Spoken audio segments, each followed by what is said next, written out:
የኢትዮጵያ ሀገራዊ ምክክር ሂደቱ እንግዲህ እየተጠናቀረ እየመጣ ነው። ሁላችሁም እንደምታውቁት የ250 ቡድኖች ሁለት ጊዜ 250ዎቹ ሂደቱን ከ10 50 250 የደረሱበትን በጋራ እያጠናቀሩ አሁን ሁለቱ 250ዎች አንድ ላይ በመሆን ለ500ዎቹ እያዘጋጁ ነው ያሉት። አንዳንዶቹ አዘጋጅተው ጨርሰው 500ዎቹ ስራቸውን ጀምረዋል። ይህ ምን ማለት ነው? በአንድ አጀንዳ ላይ 250ዎቹ ሁለት ጊዜ ሁለቱ ቡድኖች ማለት ነው የተነጋገሩበትን 30 ሆነው ከእያንዳንዱ 15 ሆነው የሰሯቸውን ስራዎች የ500ዎቹን ሀሳቦች ማለት ነው ወይም የ250 ጊዜ ሁለት ሀሳቦችን በሚገባ አጠናቅረው ሰንደው ለ500ዎቹ እያቀረቡ ይገኛሉ። 500ዎቹ አዳምጠው የቀረቡትን በእያንዳንዱ ላይ መካተት ያለበትን ሀሳብ የቀረውን ሀሳብ ሊገባ የሚገባውን ሀሳብ በደንብ እያዳበሩ ይገኛሉ። ይህንን ስራ ሁሉም አልጨረሱም። አንዳንዶች ገና ናቸው። ዛሬ ከሰዓት በኋላ የሚጨርሱ አሉ። ዛሬ ጠዋት አጠናቅረው የጨረሱ አሉ።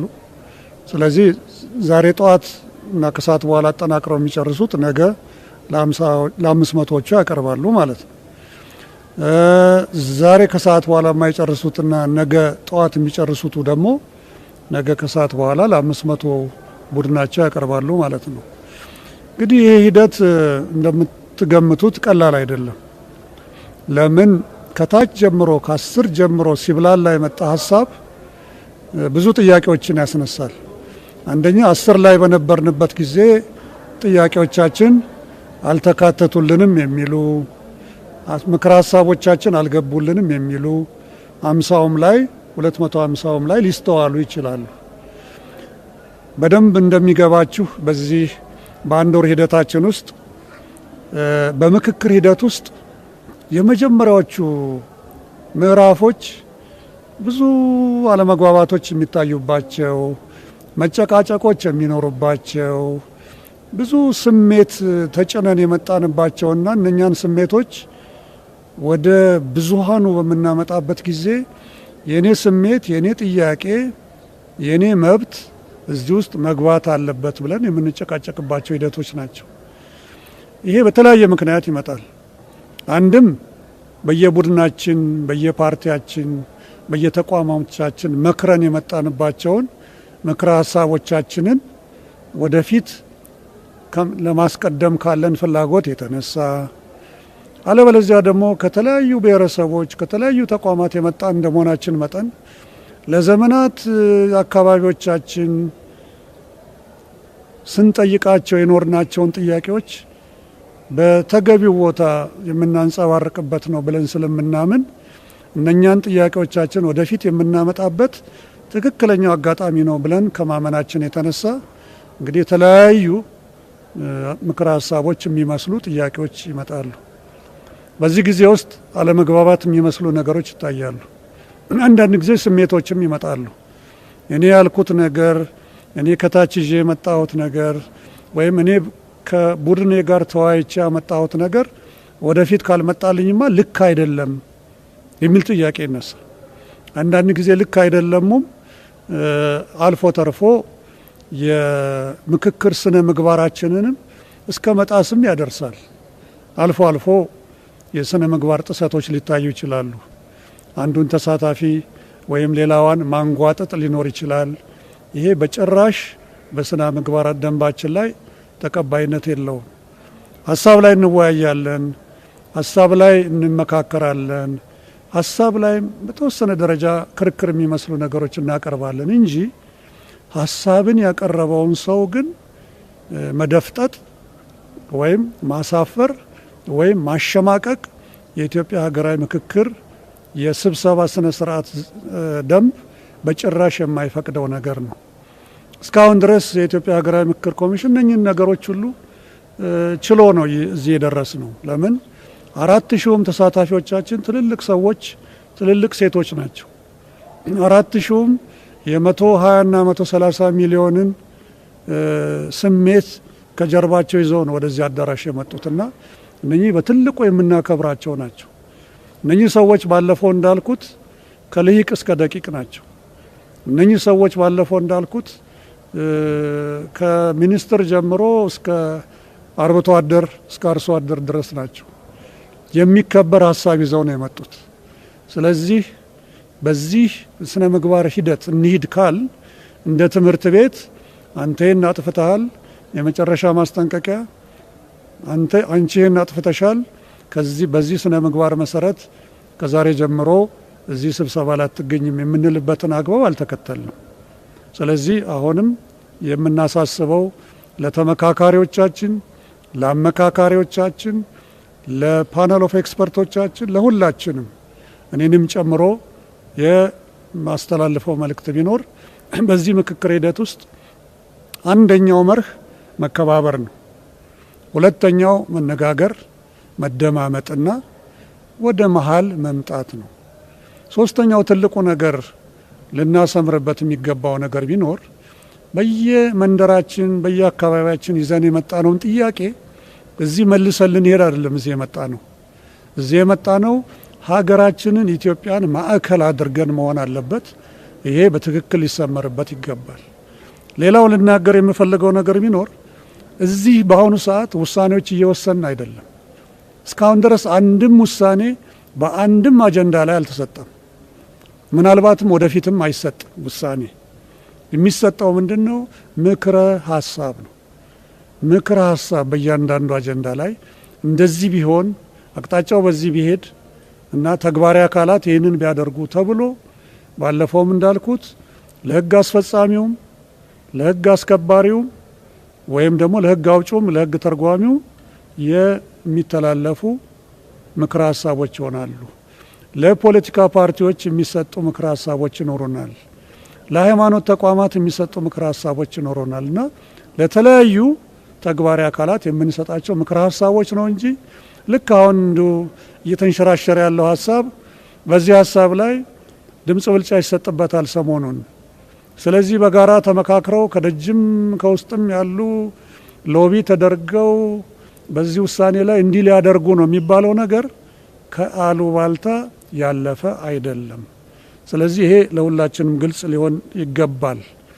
ሂደቱ እንግዲህ 500ዎች ተጀምረዋል። እነኛ 500ዎች በየደረጃው በሚቀጥሉት 2 ቀናት ሁሉም ባለ 500ዎች ወደ ምክክር ይገባሉ ተብሎ ይጠበቃል። ስለዚህ በዛሬው ዕለት 3-4 የሚሆኑ የአጀንዳ ቡድኖች ምክረ ሀሳቦቻቸውን፣ ጥያቄዎቻቸውን የሚያዳብሯቸውን ሀሳቦች ጀምረዋል።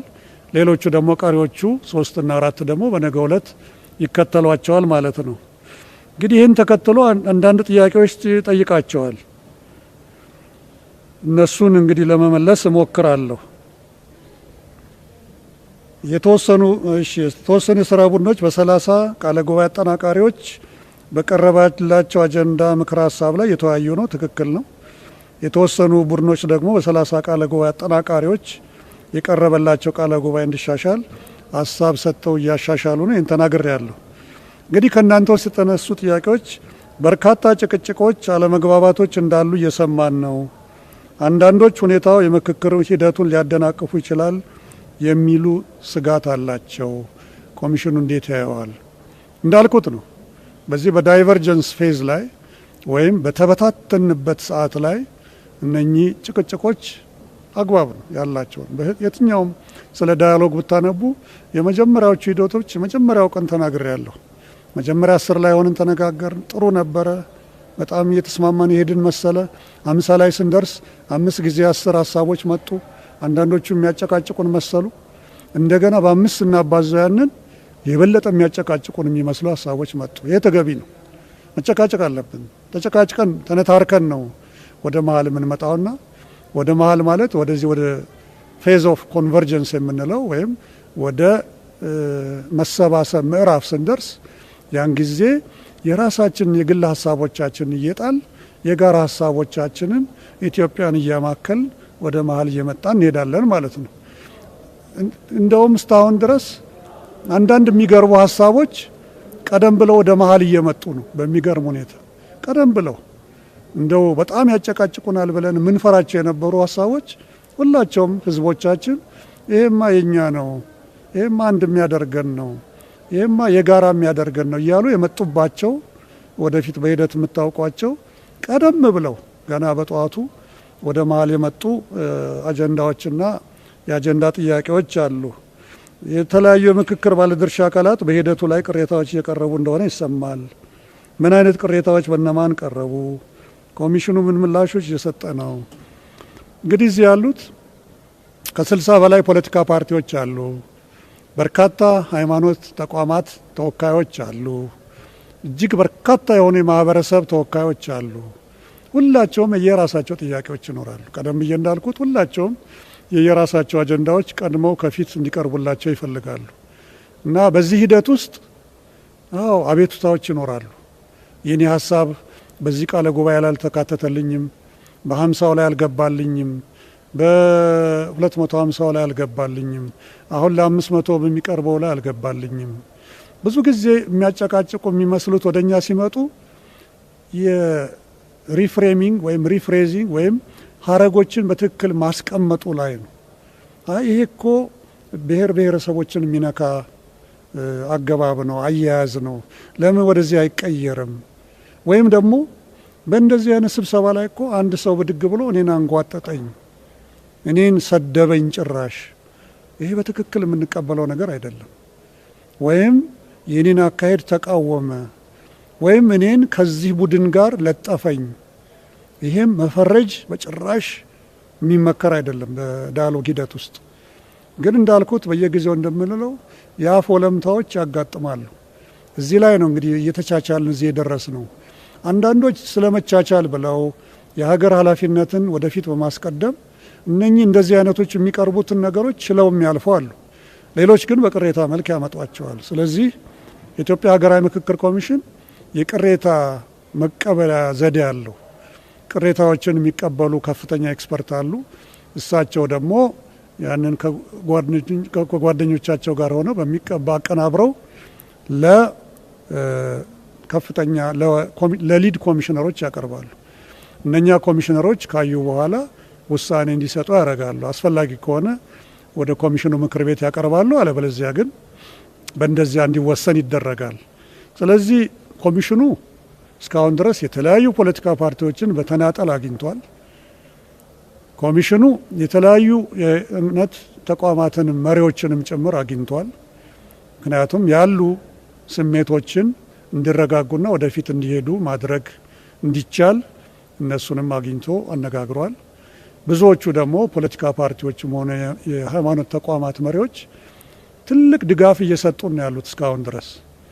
አንዳንድ ጊዜ እንግዲህ ስሜት ይነሳና አይ እኔ እንዲህ ካልሆነልኝማ እንዲህ አደርጋለሁ የሚሉ እንግዲህ ካለፈው ከዳያሎግ ባህል ሳይሆን ዳያሎግ አዲስ ነው። ከሌሎች እስካሁን ከመጣንባቸው የክርክር የፖለቲካም ሆነ የሌሎች ክርክር ባህል በመነሳት ብዙ ጊዜኛ አቋማችን ወደፊት ለማምጣት የምንፈልገው ያው እንደምታውቁት በጉልበትም ጭምር ነው። ይሄ ካልተደረገልኝ ይሄን አደርጋለሁ፣ ካልሰማኝ ጥዬ እሄዳለሁ አይደለም። እዚህ ስንመጣ ጥሎ ለመሄድ አይደለም የመጣ ነው። እዚህ ስንመጣ አቋማችን፣ አስተሳሰቦቻችንን ከሌሎች ጓደኞቻችን፣ የሀገራችን ወንድሞች እህቶቻችን፣ ወላጆቻችን ጋር ወደ መሀል በማምጣት ሁለታችንም አሸናፊ ሆነን እንድንመጣ ነው የመጣ ነው።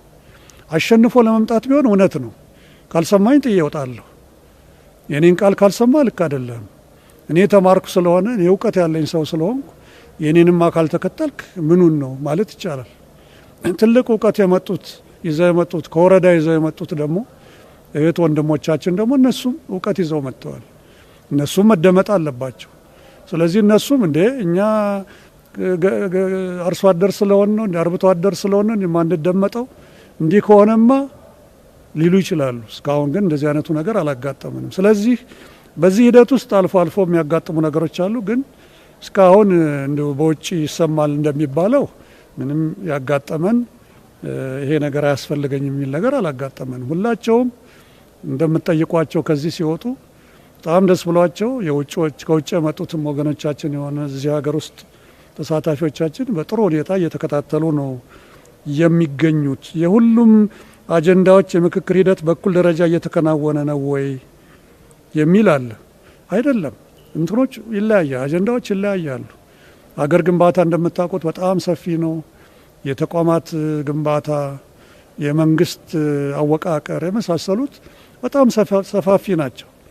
እነኛ ማለት ግን የሰላም ግንባታ ወይም የሙስና ጉዳይ፣ የሃይማኖቶች ጉዳይ ትንንሾች ናቸው ማለት አይደለም። ግን እንዳቀራረቡ እና እንደ ሰዎቹ ዝግጅትና እንደ ሰዎቹ ወደ መሀል የመምጣት ፍላጎት አካሄዱ ሊለያይ ይችላል። ስለዚህ ሁሉም አጀንዳዎች እኩል ባለመሆናቸው ነው አንድ ሶስቱ ዛሬ 500 ላይ ደርሰዋል። የሚቀሩት ሶስቱ ወይም አራቱ ደግሞ ነገ ጠዋት 500 ላይ ይጀምራሉ። ምናልባት አንድ ወይም ሁለት ከሰዓት በኋላ ነገ ስራቸውን ይጀምራሉ የምንለው በዚያ ምክንያት ነው። ተመካካሪዎች የምክክሩ ሂደት በጫና ምክንያት ላይሳካ ይችላል የሚሉ ድምጾችን እያሰሙ ነው። ወክለው የመጡት አካልም ይህን ስጋት በማህበራዊ ሚዲያ ያስተጋባ ነው። ኮሚሽኑ ምን የመተማመኛ መልእክት ያስተላልፋል? እኔ ተመካካሪዎች እስካሁን ድረስ ውጤት እያሳዩ ነው። 4000 ተመልከቱ።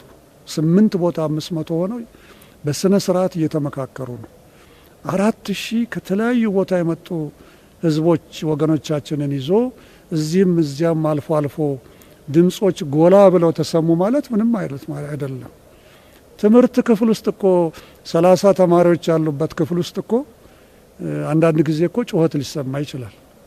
አንድ ከመካከላቸው የተነሳ ያለ ወጣት ወይም ያለች ወጣት ጎላ ያለ ድምጽ ልታሰማ ትችላለች። ለዚህ ነው ሞኒተር የሚባል የሚያስፈልገው። እዚህ ግን ሞኒተር አላስፈልግም። ነገር ግን በሂደቶች ውስጥ ቅድም ደጋግሜ እንደምለው ከሁላችንም እዛ ተዋናያን ብዙ ነን። አማካሪዎች፣ አመካካሪዎች፣ ኤክስፐርቶች፣ ታዛቢዎች፣ ቃለ ጉባኤ ያዦች በጣም ብዙ ነን እዛ ውስጥ ያለን ኤክስፐርቶቻችን፣ እናንተም ጭምር በደጅ እና ያለው ማህበረሰብ በእያንዳንዱ 500 ውስጥ የተለያየን ባለድርሻ አካላት ነን። እዚህ ውስጥ እንግዲህ ዋናዎቹ ደግሞ ተመካካሪዎቹ ናቸው። በዚህ ሁሉ ሂደት ውስጥ የሚነሱ የተወሰኑ ሰጣ ገባዎች ሂደቱ እንደተዳከመ ወይም ደግሞ ሂደቱ መጨረሻው ውጤቱ እንደማያምር አድርጎ መገመት በጭራሽ ተገቢ አይደለም። ስለዚህ ሁልጊዜም እንደምንለው 8 አጀንዳዎች ላይ ነን። በተወሰኑት ላይ በእርግጠኝነት ጥሩ ምክረ ሀሳብ ይዘን እንቀርባለን የሚል ተስፋ አለኝ። ቢቻል በአብዛኞቹ ላይ ወይም ቢቻል በሁሉም አለበዛ የተወሰኑት ሊያድሩ ይችላሉ፣ የተወሰኑት ደግሞ በሌላ አፈታት ሊፈቱ ይችላሉ። ሁሉንም ግን 8ቱንም የግድ ጨርሰን እንወጣለን የሚል አይደለም። አንዳንዶቹ ጊዜ ይፈጃሉ። አንዳንዶቹ የእናንተን ወደፊት ተዋጽኦ ይፈልጋሉ። ምናልባት ወደ ትውልድም ሊሻገሩ የሚችሉ ጥያቄዎች ሊኖሩ ይችላሉ። ይሄ በዳያሎግ ውስጥ ያለ ነገር ነው። ስለዚህ ሁልጊዜ እንደምለው ዳያሎግ ይጀመራል እንጂ እንደዚህ በማግስቱ የሚያልቅ ነገር አይደለም። ባለፈው ምሳሌ ስለሰጠዋችሁ ወደዚያ አልሄድም። ስለዚህ ኮሚሽኑ መተማመኛ መልእክቱ ጥሩ ጀምረናል፣ በእግዚአብሔር ፈቃድ ጥሩ እየሄድን ነው። 1 ወር ፈጅተናል እና እንደ እግዚአብሔር ፈቃድ እንግዲህ በቀጣዮቹ 1 እና 2 ሳምንት ውስጥ ስራዎቻችንን እናገባድዳለን የሚል ተስፋ አለኝ። የምናገባድደው ከ4000ዎቹ ጋር ነው። ከዚያ በኋላ ደግሞ ትልቅ ስራ አለ። እነኚህን የመጡትን 4000 ሀሳቦች በሚገባ አጠናቅሮ ለተግባሪው አካል መላክና ከዚያ በኋላ ደግሞ ምንድነው መተግበር አለመተግበራቸውን በየደረጃው እየተከታተሉ ለህዝቦቻችን ይህን ያህል ለደከሙት ህዝቦቻችን ማሳወቅ ይሆናል። ምናልባት ከ2-3 ቀን በኋላ ደግሞ ስንገናኝ ብዙ ገፍተን ብዙ ደስ የሚሉ ምክረ ሀሳቦች ላይ ደርሰን ለእናንተም ለማብሰር እንችል ይሆናል ብዬ ተስፋ አረጋለሁ። ስላዳመጣችሁኝ ውጭም ሆናችሁ በሀገርም ውስጥ ያላችሁ በሙሉ እንደው በትህትና ስላዳመጣችሁኝ አመሰግናለሁ። መልካም ጊዜ